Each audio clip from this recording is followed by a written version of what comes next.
Hello students. आज हम economics का एक नया टॉपिक डिस्कस करेंगे और हमारा आज का जो टॉपिक रहेगा वो है उपभोग प्रवृत्ति के निर्धारक तत्व। इससे पहले हमने जो तत्व थे एक पार्ट उसका हमने डिस्कस कर लिया था, जिसके अंदर हमने जो वस्तुगत तत्वों को जो डिस्कस किया था। लेकिन आज का हमारा जो टॉपिक रहेगा इसके अंदर हम उन फैक्टर्स को डिस्कस करेंगे जो भावगत तत्व होते हैं। तो उन भावगत तत्वों को हम जो है डिस्कस करेंगे कि भी कौन कौन से तत्व होते हैं जो कि एक व्यक्ति के या एक अर्थव्यवस्था के अंदर जो कंजप्शन है, जो उपभोग प्रवृत्ति है, उसको प्रभावित करते हैं। पहले आप उपभोग प्रवृत्ति के बारे में जानते हैं। कोई भी व्यक्ति जो होता है वो कंजप्शन करना चाहता है, क्योंकि व्यक्ति की बहुत सारी आवश्यकताएं होती है जिन्हें वह वस्तुओं और सेवाओं से पूरा करता है। लेकिन इन आवश्यकताओं को पूरा करने के लिए एक व्यक्ति के पास में इनकम का होना ज़रूरी है। जब तक एक व्यक्ति के पास में इनकम नहीं होगी तब तक एक व्यक्ति जो है वस्तुओं और सेवाओं को खरीद नहीं पाएगा। तो इसका मतलब जब तक वस्तुएं और सेवाएं नहीं खरीदें तब तक कंजप्शन नहीं होगा। तो कहीं ना कहीं इनकम जो होती है वो वस्तुओं और सेवाओं को खरीदने में मदद करती है और कंजप्शन में हेल्प करती है। तो इस प्रकार हम देखते हैं कि आय और उपभोग के बीच में जो है डायरेक्ट रिलेशनशिप होता है और इसी संबंध को हम जो है उपभोग प्रवृत्ति का नाम देते हैं। तो आय के अलग अलग स्तरों के ऊपर एक व्यक्ति जो है अलग अलग उपभोग करता है। अगर व्यक्ति की इनकम कम है तो वो कम कंजप्शन कर पाएगा, अगर एक व्यक्ति की इनकम अधिक है तो वो अधिक कंजप्शन कर पाएगा। तो इस प्रकार से आय के अलग अलग स्तरों के ऊपर जो कंजप्शन का एक संभावित स्तर है उसी को अपन जो है उपभोग फलन या उपभोग प्रवृत्ति कहते हैं। अब उपभोग प्रवृत्ति जो होती है किसी भी देश के अंदर रोजगार को प्रभावित करती है, क्योंकि जब उपभोग बढ़ेगा तो उसके कारण डिमांड बढ़ेगी और डिमांड बढ़ेगी तो उस डिमांड को पूरा करने के लिए और अधिक प्रोडक्शन किया जाएगा। अब प्रोडक्शन करने के लिए जो है इन्वेस्टमेंट किया जाएगा और उसके परिणाम स्वरूप जो है लोगों को रोजगार मिलेगा। तो उपभोग प्रवृत्ति जो है रोजगार को डायरेक्टली काफ़ी हद तक जो है प्रभावित करती है। इसलिए अगर एक देश के अंदर रोजगार के स्तर को बढ़ाना है तो उसके लिए उपभोग प्रवृत्ति को बढ़ाना होगा। लेकिन हम उपभोग को तभी बढ़ा पाएंगे जब हमें ये पता चलेगा कि भी उपभोग किन किन फैक्टर्स के ऊपर निर्भर करता है। तो जब तक हमें उसको प्रभावित करने वाले तत्वों के बारे में जानकारी नहीं होगी तब तक हम जो है कंजप्शन को बढ़ाने में सफल नहीं होंगे। तो आज की इस वीडियो के अंदर हम जानेंगे कि रोजगार को बढ़ाने के लिए कंजप्शन जरूरी है, फिर कंजप्शन को बढ़ाने के लिए कौन कौन से फैक्टर्स का हमें ध्यान रखना पड़ता है या कौन कौन से फैक्टर्स होते हैं जो अर्थव्यवस्था के अंदर कंजप्शन के लेवल को प्रभावित करते हैं। तो उपभोग प्रवृत्ति के जो निर्धारक तत्व हैं वो दो प्रकार के होते हैं, एक तो भावगत तत्व और दूसरा वस्तुगत तत्व। तो आज के इस वीडियो के अंदर हम जो भावगत तत्वों को डिस्कस करेंगे। भावगत तत्व वो तत्व होते हैं जिनका संबंध व्यक्ति की जो है मनोभावों से, मानसिकता से या मनोदशा से होता है। इसमें एक व्यक्ति की मानसिकता और जो सामाजिक रीति रिवाज है वो शामिल होते हैं। और ये जो एक व्यक्ति की मानसिकता और सामाजिक रीति रिवाज जो होते हैं वो उपभोग के स्तर को प्रभावित करते हैं। वो किस प्रकार से प्रभावित करते हैं इनको हम आगे देखेंगे। भावगत तत्व होते हैं ये भी दो प्रकार के होते हैं। पहला जो है वो व्यक्तिगत तत्व है। भावगत तत्व की जगह पहला है व्यक्तिगत तत्व और दूसरा है व्यावसायिक तत्व। तो अब हम एक एक करके इनको डिस्कस करते हैं। सबसे पहले जो भावगत तत्व है इसके बजाय यहाँ पर आप व्यक्तिगत तत्व ही लेकर के चलोगे। पहला जो व्यक्तिगत तत्व है वो है दूरदर्शिता, कि प्रत्येक व्यक्ति जो है दूर दृष्टिकोण रखता है, यानी वो अपने भविष्य के बारे में जो है दूर तक की सोचता है। इसलिए जब एक व्यक्ति ये देखता है कि उसको भविष्य के अंदर भी जो है पैसे की ज़रूरत पड़ सकती है, आने वाले समय में कुछ ऐसी ज़रूरतें पैदा हो सकती है जिसके लिए उसे जो है बचत की आवश्यकता होगी। इसलिए एक व्यक्ति जो है वर्तमान के अंदर उपभोग व्यय पर कम खर्चा करेगा और अगर वर्तमान का उसका उपभोग कम हो रहा है तो इसका मतलब उपभोग प्रवृत्ति जो वो कम हो रही है और वो आने वाले समय के लिए जो है बचत करके रखना चाहता है, ताकि जो भविष्य है उसमें अगर अचानक उसे पैसे की ज़रूरत पड़ती है तो उस ज़रूरत को पूरा कर सके। तो व्यक्ति दूर की सोच करके जो है कंजप्शन आय जब उसकी आती है तो वो सारी की सारी आय को कंज्यूम नहीं करता, उसका एक भाग बचा करके रखता है। दूसरा होता है आर्थिक आत्मनिर्भरता प्राप्त करना। ये एक व्यक्ति का जो है मानसिक धारणा होती है कि जब कभी भी मुझे पैसे की ज़रूरत पड़े तो मुझे दूसरों के आगे हाथ फैलाने ना पड़े। इसलिए एक व्यक्ति के जब इनकम आती है तो व्यक्ति क्या करता है कि सारी की सारी कंज्यूम न करके मैं जो है कुछ पैसा बचा करके रख लूँ, ताकि जब अचानक कभी ज़रूरत पड़े तो मुझे दूसरों के सामने हाथ फैलाने की ज़रूरत न पड़े। मैं आर्थिक रूप से जो आत्मनिर्भर हूँ, और जो पैसा मेरे पास में होगा फिर मैं उस पैसे को जो है अपनी मर्ज़ी से जो है खर्च करने के लिए स्वतंत्र होऊँगा। तो आर्थिक स्वतंत्रता या आर्थिक आत्मनिर्भरता को प्राप्त करने के लिए भी एक व्यक्ति जो है कंज्यूम कम करता है और बचत करने लगता है। आगे भविष्य में अधिक आय प्राप्त करना। एक व्यक्ति लगातार प्रगति करता रहना चाहता है, इसलिए वो चाहता है कि भविष्य में उसकी जो इनकम का लेवल है वो बढ़ता रहे। अब भविष्य के अंदर जो है इनकम के लेवल को बढ़ाने के लिए ज़रूरी है कि भी इन्वेस्टमेंट किया जाए। तो इन्वेस्टमेंट करने के लिए एक व्यक्ति जो है बचत करता है, और जब एक व्यक्ति बचत करता है तो एक व्यक्ति का जो कंजम्पशन है वो कम होगा। तो इस प्रकार से भविष्य की जो आय है या भविष्य में आय प्राप्ति की जो इच्छा है, उस इच्छा से एक व्यक्ति जो है बचत करता है, ताकि उस बचत को निवेश करके भविष्य में अधिक आय प्राप्त की जा सके। आगे व्यावसायिक उद्देश्य है। एक व्यक्ति जो होता है किसी नए व्यवसाय को शुरू करना चाहता है। अब जब नए व्यवसाय को शुरू करने की बात आती है तो व्यक्ति को धन की ज़रूरत पड़ती है। अब ये धन जो है व्यक्ति अपने पीछे छोटी-छोटी बचतों में से प्राप्त करता है।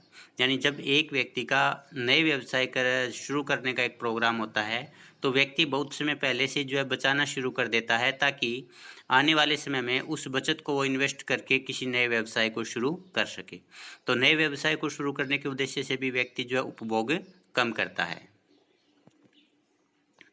उत्तराधिकार में संपत्ति देने की लालसा। प्रत्येक व्यक्ति की माता-पिता की इच्छा होती है कि जब वो इस दुनिया को अलविदा कहें, तो अपनी संतानों के लिए वो पीछे जो है उनके पालन-पोषण के लिए या उनका जीवन गुजारा चलाने के लिए धन संपत्ति छोड़ कर के जाएँ। इसलिए वो क्या करते हैं, अपने वर्तमान में जब भी उनकी आय होती है तो सारी की सारी आय को खर्च नहीं करते, उपभोग व्यय नहीं करते, बल्कि उस आय का एक हिस्सा बचा कर के रखते हैं, और उस आय के हिस्से को वो जो है संपत्ति में कन्वर्ट करते हैं, चाहे वो ज़मीन जायदाद हो, नगद पैसा हो, तो और वो उस संपत्ति को जो है अपने बच्चों के लिए छोड़ कर के जाना चाहते हैं। तो उत्तराधिकार के अंदर संपत्ति छोड़ने के उद्देश्य से भी व्यक्ति जो है कंजम्पशन कम करता है। आगे कंजूसी। कुछ व्यक्तियों का जो नेचर होता है वो कंजूस टाइप होता है। उनके पास में जब भी इनकम होती है तो वो अपनी इसी प्रवृत्ति की वजह से जो है सारी की सारी आय खर्च नहीं कर पाते, इसलिए उनकी जो उपभोग प्रवृत्ति है वो भी कम रहती है। सामाजिक प्रतिष्ठा। आज के अगर हम समय की बात करें तो ज़्यादातर इस प्रकार की मानसिकता होती है कि जिस व्यक्ति के पास में जितना ज़्यादा पैसा है, जितनी ज़्यादा धन संपत्ति है, उस व्यक्ति का जो समाज के अंदर उतना ही ऊंचा स्थान होता है। तो प्रत्येक व्यक्ति जो है समाज के अंदर अपना एक उच्च स्थान प्राप्त करना चाहता है, और इस उद्देश्य से वह जो अपने पास में धन और संपत्ति इकट्ठी करने लगता है। और जब धन और संपत्ति इकट्ठी करने लगता है तो उस व्यक्ति का जो कंजप्शन कम होगा, क्योंकि बचत जो है वो उपभोग को कम करके ही की जा सकती है। तो इस प्रकार से सामाजिक प्रतिष्ठा को प्राप्त करने के लिए व्यक्ति जो है धन इकट्ठा करता है, उसके कारण जो है उपभोग प्रवृत्ति हो वो कम होती है। सावधानी उद्देश्य है। भविष्य अनिश्चित होता है। अनिश्चित भविष्य के अंदर कभी भी व्यक्ति को अचानक पैसे की ज़रूरत पड़ सकती है, और उस पैसे को जब ज़रूरत पड़ी हो सकता है उस समय उसको पैसा अवेलेबल ना हो पाए, इसलिए व्यक्ति पहले से ही दूरदृष्टि का प्रयोग करते हुए आने वाले समय में अचानक धन की आवश्यकता पड़ने पर धन की जो है पहले से ही अपने पास में जो है व्यवस्था कर लेता है, और ये व्यवस्था जो है व्यक्ति अपने जो उपभोग है उसको कम करके करता है, कि जब इनकम आती है तो सारी की सारी आय जो होता है वो कंजप्शन पर खर्च नहीं करता, बल्कि आने वाले समय में जो भविष्य के अंदर जो ज़रूरतें पैदा होनी है आय की या खर्च करने की, तो उस ज़रूरत को पूरा करने के लिए वो जो आय का एक हिस्सा बचाना शुरू कर देता है। ब्याज उद्देश्य। कुछ व्यक्ति जो होते हैं वो ब्याज प्राप्त करना चाहते हैं, और ब्याज तभी मिलेगा जब एक व्यक्ति दूसरे को पैसा उधार देगा।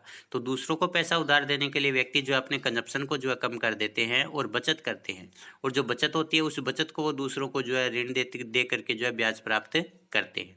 तो जो व्यक्ति ब्याज में अधिक आय प्राप्त करना चाहते हैं उसकी वजह से जो उपभोग प्रवृत्ति में कमी आती है। जीवन स्तर में सुधार की कामना प्रत्येक व्यक्ति चाहता है कि उसका जीवन स्तर ऊंचा हो, और ऊंचे जीवन स्तर के लिए उसको जो है अधिक आय प्राप्त करने की आवश्यकता होती है। तो अधिक आय प्राप्त करने के लिए एक व्यक्ति जो है बचत करता है, और बचत करने के बाद में उसको जो है किसी लाभदायक सेक्टर के अंदर इन्वेस्टमेंट करता है। इन्वेस्टमेंट से उसको अधिक आय प्राप्त होती है, जिससे उसके जीवन स्तर में सुधार आता है। तो अपने जीवन स्तर को सुधारने के लिए जो है एक व्यक्ति अधिक आय प्राप्त करने के लिए भी वर्तमान में बचत करके उसको इन्वेस्टमेंट करना चाहता है। आगे व्यावसायिक तत्व, ये वो तत्व होते हैं जब एक व्यक्ति जो है अपने व्यवसाय के संबंध के अंदर जो है कंजप्शन को कम करके जो है बचत करना चाहता है कि कौन कौन से उद्देश्य है, ताकि वो जो है उन उद्देश्यों की पूर्ति अपने व्यवसाय के संदर्भ में कर सके। यानी एक व्यक्ति चाहे व्यवसाय का विस्तार करने की बात हो, चाहे व्यवसाय के अंदर आने वाले वित्तीय संकटों की बात हो, चाहे किसी व्यवसाय के अंदर नई मशीनें लगाने की बात हो, चाहे कोई नया व्यवसाय शुरू करने की बात हो, इन सभी के लिए एक व्यक्ति जो होता है अपने वर्तमान के कंजप्शन को कम करता है और बचत करता है, ताकि व्यावसायिक जरूरतों को वो पूरा कर सके। तो इसमें सबसे पहला है व्यापार का विस्तार। जब भी कोई व्यक्ति व्यापार करता है, अब व्यापार करने के लिए व्यक्ति को जो खरीद फरोख्त करनी पड़ती है। अब व्यक्ति खरीद फरोख्त अगर करता है तो उसके लिए उसे धन की जरूरत होती है, क्योंकि व्यक्ति जो है लेन देन करेगा, वस्तुएं और सेवाएं खरीदेगा, फिर उनको आगे बेचेगा, उनका प्रोडक्शन करेगा। तो इसलिए एक व्यक्ति जो है बचत करता है ताकि वो अपने जो व्यापार का विस्तार कर सके, और जब एक व्यक्ति बचत करता है तो उसके कंजप्शन में कमी आती है। दूसरा, वित्तीय संकटों का सामना करने के लिए तरलता अधिमान। तरलता अधिमान का अर्थ आप समझिए।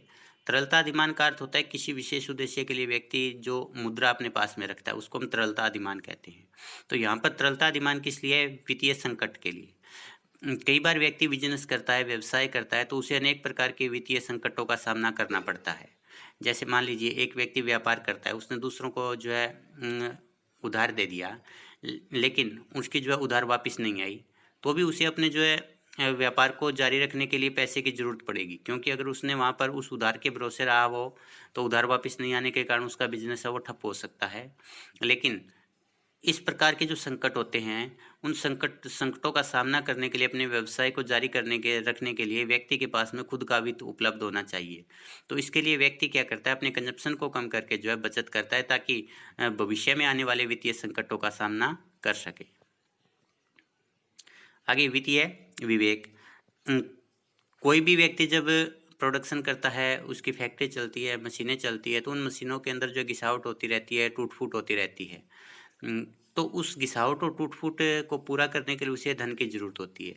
अब कोई व्यक्ति इस भरोसे नहीं रह सकता कि भी कोई मशीन है वो चल रही है, जब वो प्रोडक्शन करेगी तो उस प्रोडक्शन को बेचने के बाद उसके अंदर जो घिसावट हुई है उसको मैं ठीक करवाऊंगा। उसके लिए व्यक्ति को पहले से व्यवस्था करनी पड़ती है, ताकि जो फैक्ट्री है वो स्मूथली चलती रहे, उसके अंदर कोई रुकावटें ना आए। तो इसको हम जो है वित्तीय विवेक बोलते हैं कि भी जो भविष्य की जो वित्तीय जरूरतें हैं उनको पूरा करने के लिए व्यक्ति पहले से ही अपने पास में धन की व्यवस्था करके रखता है। तो इसके लिए उसे अपने कंजप्शन को कम करना पड़ता है। आगे नवीनीकरण। कोई व्यक्ति जो होता है अपने व्यवसाय का विस्तार करना चाहता है, इसके अंदर वो जो कोई नई मशीन लाना चाहता है। नवीनीकरण का मतलब है कि जो उसकी फैक्ट्री है, जो मशीनें हैं, उनको जो वो नया करना चाहता है, तो इसके अंदर वो पुरानी मशीनों को रिप्लेस कर सकता है या नई मशीन भी लगा सकता है। तो व्यवसाय का नवीनीकरण करने के लिए एक व्यक्ति को जो है धन की जरूरत होती है, और वो धन जो उसको बचत से प्राप्त होगा, और जब एक व्यक्ति बचत करता है तो उसके लिए उसे अपने कंजप्शन को कम करना पड़ेगा। तो इस प्रकार नवीनीकरण है वो भी उपभोग प्रवृत्ति को प्रभावित करने वाला फैक्टर है। सफल प्रबंधन। सफल प्रबंधक कौन होता है? सवाल तो ये जो है बड़ा यक्ष है। देखिए, इसकी बहुत सारी विशेषताएं हो सकती है सफल प्रबंधक की, लेकिन हम जब व्यवसाय के संदर्भ में और उपभोग के संदर्भ में बात करते हैं तो इसका मतलब होता है कि पहले तो सफल प्रबंधक हम उसको कहेंगे जो व्यक्ति अपने उद्योग की वित्तीय जरूरतों को आसानी से पूरा कर सके। तो एक सफल प्रबंधक के लिए जरूरी होता है कि भी जब भी उसे धन की जरूरत पड़े अपने व्यवसाय के उद्देश्य से, उसके पास में जो वित्त उपलब्ध हो। तो इसके लिए एक व्यक्ति जो है पहले से ही बचत करके रखता है, ताकि उसे जब भी वित्त की जरूरत पड़े वित्त उसके पास में उपलब्ध हो। जब सफल होने के लिए उसे वित्त की जरूरत प्रबंध करने के लिए अपनी बचत को बढ़ाना पड़ेगा, और बचत को बढ़ाने के लिए उसे अपने उपभोग को कम करना पड़ेगा। आगे ऋण का भुगतान कई बार जो व्यक्ति होता है अपना व्यवसाय शुरू करने के लिए वो बैंकों से या दूसरे व्यक्तियों से ऋण लेता है। अब जब उसने फैक्ट्री शुरू की तो लोन के ऊपर लोन लेकर के शुरू की। अब जितनी उसकी अगर इनकम होती है सारी की सारी अगर वो कंजप्शन करता रहेगा तो वो ऋण का भुगतान नहीं कर पाएगा। अब उसे ऋण का भुगतान करने के लिए ज़रूरी होता है कि भी जब उसकी इनकम आए तो उस इनकम का एक हिस्सा जो वो बचत करके रखे ताकि ऋण का भुगतान कर सके। तो ऐसे में वो सारी की सारी आय को कंज्यूम नहीं कर पाता क्योंकि उसके सामने ऋण है और उस ऋण को उतारना जो वो अपना दायित्व समझता है। तो इसके लिए वो जो सारी की सारी इनकम कंज्यूम न करके उसका एक हिस्सा बचा लेता है। तो इस प्रकार से हम देखते हैं कि ऋण का भुगतान करने के उद्देश्य से भी व्यक्ति जो है कंजप्शन कम करता है और बचत अधिक करता है। कीमतों में उतार चढ़ाव का लाभ उद्देश्य, कई बार एक व्यक्ति जो होता है वो कीमतों में कच्चे माल की कीमतों में होने वाले उतार चढ़ाव से भी लाभ उठाना चाहता है। अब मान लीजिए आज जो है कच्चा माल सस्ता है और एक उद्योगपति को लगता है कि आज अगर मैं कच्चा माल अधिक मात्रा में खरीद करके रख लेता हूँ तो आने वाले समय में जब कच्चे माल की कीमतें बढ़ेंगी तो उसे अधिक माल खरीदने की आवश्यकता नहीं होगी। तो इसके कारण जो वो प्रॉफिट में रहेगा क्योंकि वर्तमान में उसको सस्ता कच्चा माल मिल रहा है, लेकिन वो सस्ता कच्चा माल तभी खरीद पाएगा जब उसके पास में वित्त उपलब्ध होगा। तो इस प्रकार इन कीमतों में जो उतार चढ़ाव होता है उस उतार चढ़ाव के लिए उसे वित्त की जरूरत होती है। उतार चढ़ाव से लाभ उठाने के लिए उसे वित्त की जरूरत होती है और इस उद्देश्य से वह जो है अपने उपभोग को कम करता है और बचत अधिक मात्रा में करता है ताकि कीमतों में होने वाले उतार चढ़ाव का वो लाभ उठा सके और उसके लाभ के कारण उसको जब अधिक आय होगी तो फिर उसको जो है दोबारा से लाभ उठाने के उद्देश्य से फिर से जो है कंजप्शन कम करेगा और अपने पास में बचत अधिक करेगा। इसी प्रकार से तो कच्चे माल की बात थी। दूसरा, तैयार माल से भी एक व्यक्ति कीमतों में उतार चढ़ाव से लाभ उठा सकता है। आज जिस वस्तु का प्रोडक्शन एक व्यक्ति कर रहा है वो वस्तु जो आज सस्ती है, उसको लगता है कि भी 2 महीने के बाद में वस्तु की कीमतें बढ़ने वाली है। तो ऐसे में वो क्या करेगा, 2 महीने के लिए उसका स्टॉक करेगा। लेकिन स्टॉक करने के दौरान वो प्रोडक्शन तो बंद नहीं करेगा, उसे फैक्ट्री के अंदर जो कर्मचारी है उनको भी जो भुगतान करना है मजदूरी का, पेन या उनकी जो सैलरी है उसका, उसे कच्चे माल है उसके भी भुगतान करना है, उसे अन्य जो वित्तीय ज़रूरतें हैं फैक्ट्री की टूट फूट है या जो बिजली का बिल है या अन्य ज़रूरतें उसके लिए भी उसे वित्त की ज़रूरत होगी। तो वो वर्तमान में वस्तुओं का स्टॉक तभी कर पाएगा जब उसे इन सभी ज़रूरतों को पूरा करने के लिए वित्त उसके पास उपलब्ध होगा। तो ऐसे में व्यक्ति जो है इन कीमतों में होने वाले उतार चढ़ाव का लाभ उठाने के लिए अपने पास में पर्याप्त मात्रा में वित्त रखना चाहता है और इसके लिए वो कंजप्शन कम करता है और बचत ज़्यादा करता है। इसके साथ अपना ये टॉपिक है वो समाप्त होता है। धन्यवाद।